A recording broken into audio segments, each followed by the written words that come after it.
Okay, so here we're going to make a video that's intended to provide about 15 minutes worth of activity for somebody who is well suited to staying in one place and well suited to being on a chair and occasionally being on their feet. This video is intended for assistance for people that I'm working with. Before you take any activity program, make sure that you talk to your physician or healthcare professional to make sure it's suitable for you. Here we go. We're just going to do 10 repetitions of every movement, and you can follow along with the video.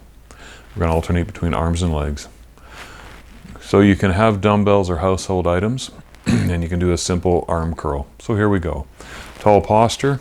If you have to lean against the chair, do so, but otherwise you can be in a tall posture, and you're going to take your hands, hold them palm up, and arms go up to the shoulders. 1.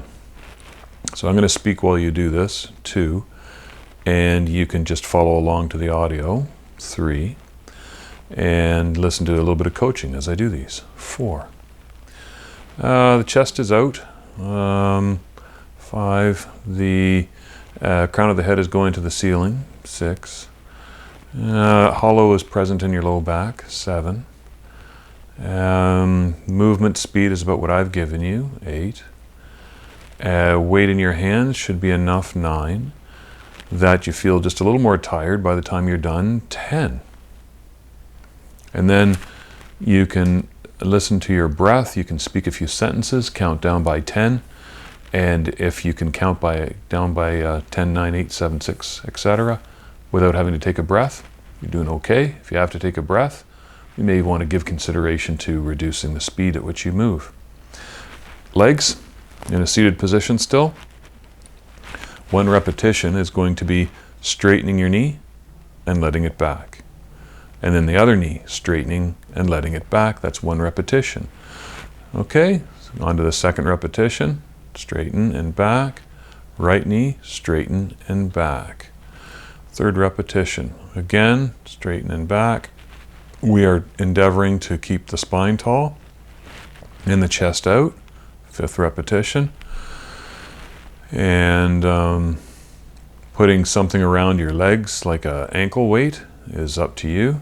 6th repetition. Speed is pretty good as we're doing it.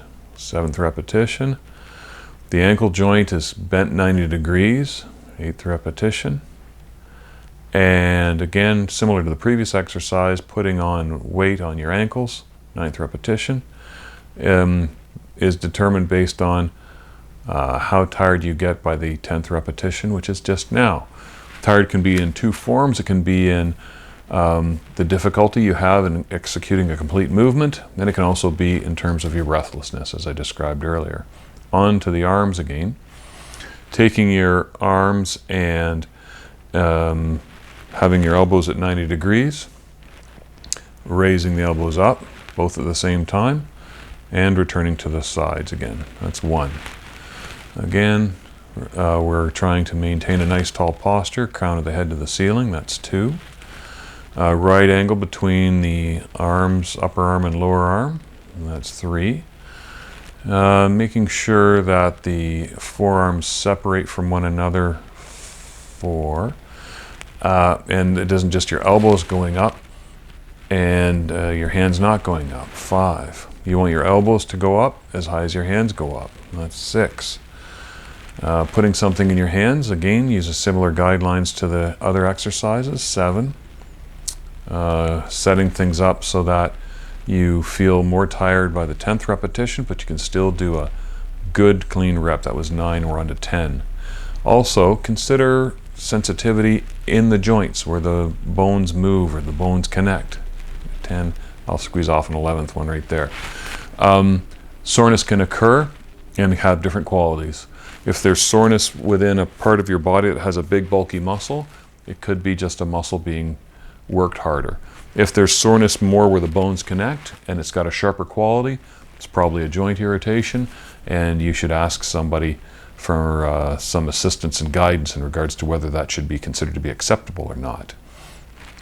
Next exercise, we're staying seated. It's a lower extremity exercise.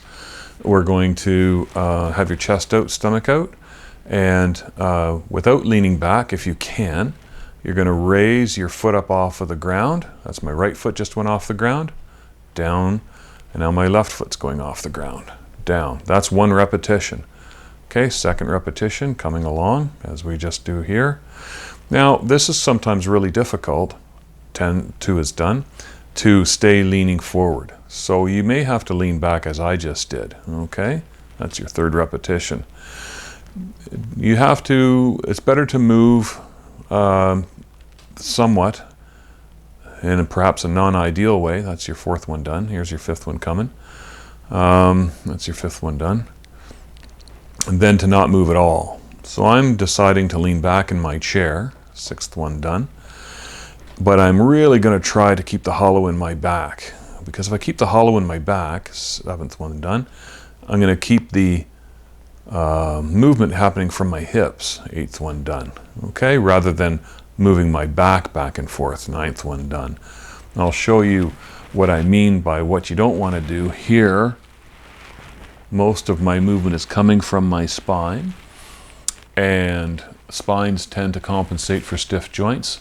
So if you can move from a joint that's really designed to move, like the hip joints, and not move quite so much from the spinal joints, that's a good thing. Okay, so now we're going to go back to the arms, and we're going to reach ahead with one arm and back, and then to the other arm and back. That's your first repetition. Counting with my fingers, you can see here.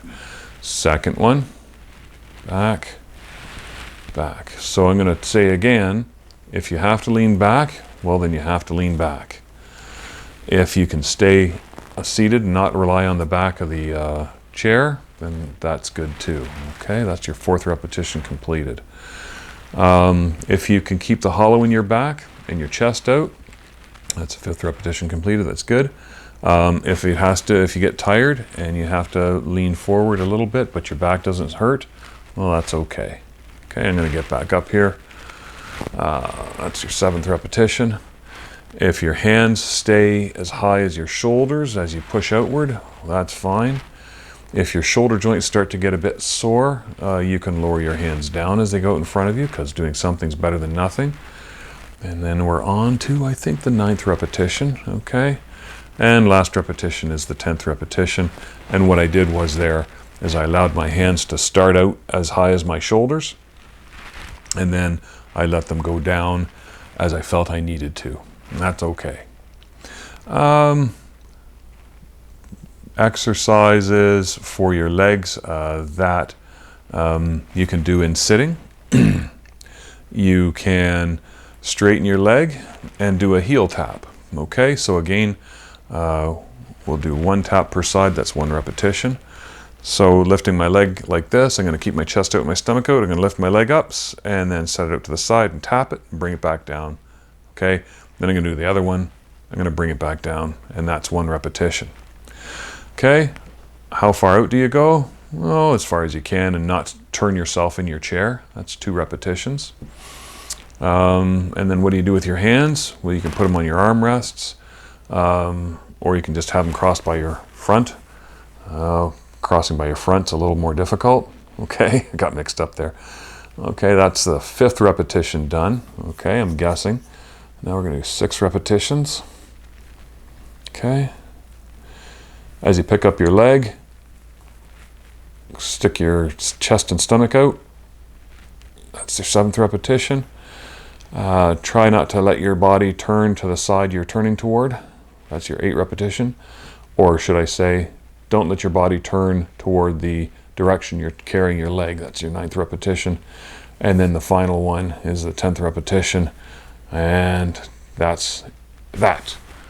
The reason that this is sometimes helpful is getting your leg in and out of a car, getting your leg in and out of a bed, requires this movement. So it can be helpful from that perspective.